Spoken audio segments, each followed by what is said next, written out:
Hello, जय श्री कृष्णा। तो आज मैं आपके लिए लेके आया हूँ 1857 का विद्रोह के कुछ तथ्य कि किस जगह विद्रोह कब हुआ था और उस समय शासक कौन थे। तो आइए देखते हैं। नसीराबाद में विद्रोह की शुरुआत हुई थी 28 मई को। भरतपुर में विद्रोह की शुरुआत हुई थी 31 मई को। 1857 की क्रांति की जो पहले डेट डिसाइड की गई थी वह भी 31 मई को इसकी डेट निर्धारित की गई थी, परंतु यह विद्रोह डिसाइड डेट से पहले घटित हो गया। 10 मई से यह विद्रोह शुरू हो गया था मेरठ उत्तर प्रदेश से, परंतु अपने राजस्थान में नसीराबाद में विद्रोह हुआ था सर्वप्रथम 28 मई को।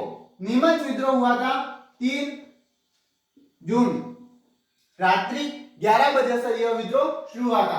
देवली टोक में विद्रोह देवली टोक में हुआ था 5 या 6 जून को हुआ था। उसके बाद कहां विद्रोह हुआ था? तो टोक में विद्रोह हुआ था। टोक में विद्रोह हुआ था उस समय 14 जून।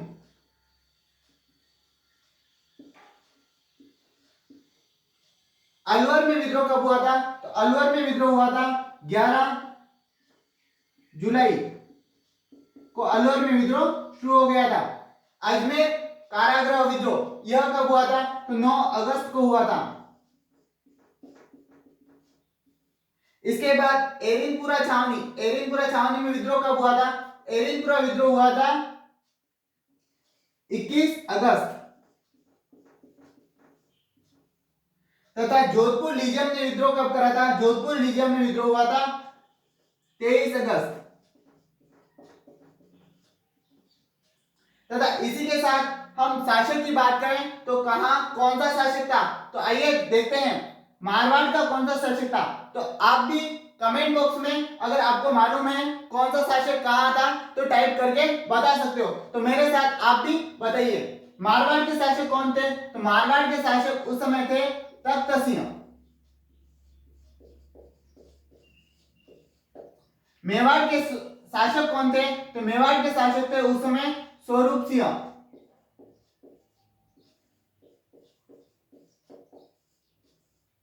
करौली के शासक कौन थे? करौली के शासक थे मदन पाल।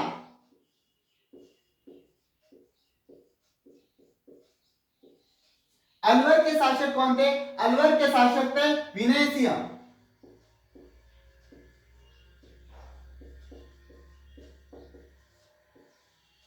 धौलपुर के शासक कौन थे? धौलपुर के शासक थे भगवंत सिंह।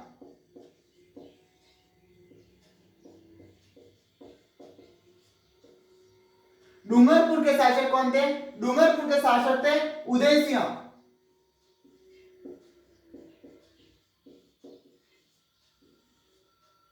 झालावाड़ के शासक कौन थे? तो झालावाड़ के शासक थे पृथ्वी सिंह।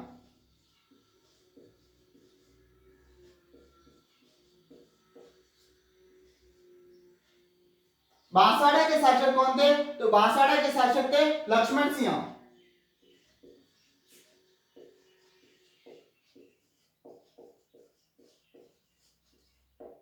प्रतापगढ़ के शासक कौन थे? प्रतापगढ़ के शासक थे दलपत सिंह।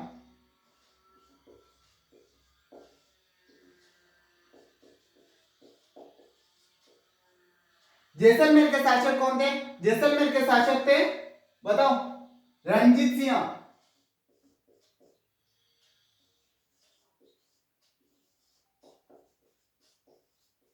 इसी के साथ बात करें तो और भी शासक थे, यानी बीकानेर के शासक कौन थे? तो बीकानेर के आपके शासक कौन थे? सरदार सिंह।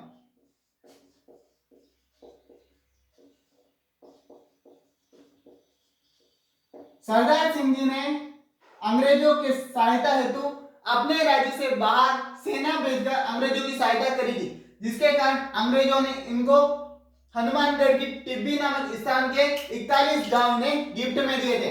इसी के साथ आगे बढ़े तो और कौन बच गया अपना? जयपुर। जयपुर के शासक थे राम सिंह। इन्होंने अपनी सेना अंग्रेजों को ये दी थी 1857 के विद्रोह को दबाने के लिए। उस समय जयपुर का पॉलिटिकल एजेंट था कर्नल ईडर, उसको इन्होंने अपनी सेना दे दी, जिसके कारण अंग्रेजों ने इन्हें सीधा एक हिंद की उपाधि से नवाजा था। इसी के साथ बात करें तो और क्या बाकी रह गया, एक थे आपके टोक के शासक उस समय कौन थे, वजीर-उद-दौला खां। वजीर-उद-दौला खां। और है आपके बूंदी के शासक, बूंदी के शासक थे आपके राम सिंह। तो देखिए ये राम सिंह जी थे, ये सेकंड थे, और बूंदी के शासक यह राम सिंह जी फर्स्ट थे। तो आपको ये यहाँ पे ध्यान रखना है कि जयपुर के शासक राम सिंह और कोटा के शासक, उसमें कोटा के शासक जो थे ना वो भी आपके राम सिंह जी थे, यानी कोटा के शासक ये अलग अलग थे। राम सिंह सेकंड, यानी उस समय 1857 की क्रांति के समय राम सिंह जी के नाम से 3 शासक थे। एक था कोटा का राम सिंह जी सेकंड, जयपुर के राम सिंह जी सेकंड, और टोक के वजीर-उद-दौला खां और बूंदी के राम सिंह सेकंड। यानी ये राम सिंह सेकंड, ये भी राम सिंह जी सेकंड, तथा ये बूंदी के राम सिंह जी थे, यानी ये राम सिंह जी प्रथम थे। तो कैसी लगी आपको ये जानकारी? अगर बढ़िया लगी तो अपने दोस्तों को जरूर शेयर करें, सब्सक्राइब भी जरूर करें, तथा अपने दोस्तों को इसके बारे में जरूर बताएं। धन्यवाद।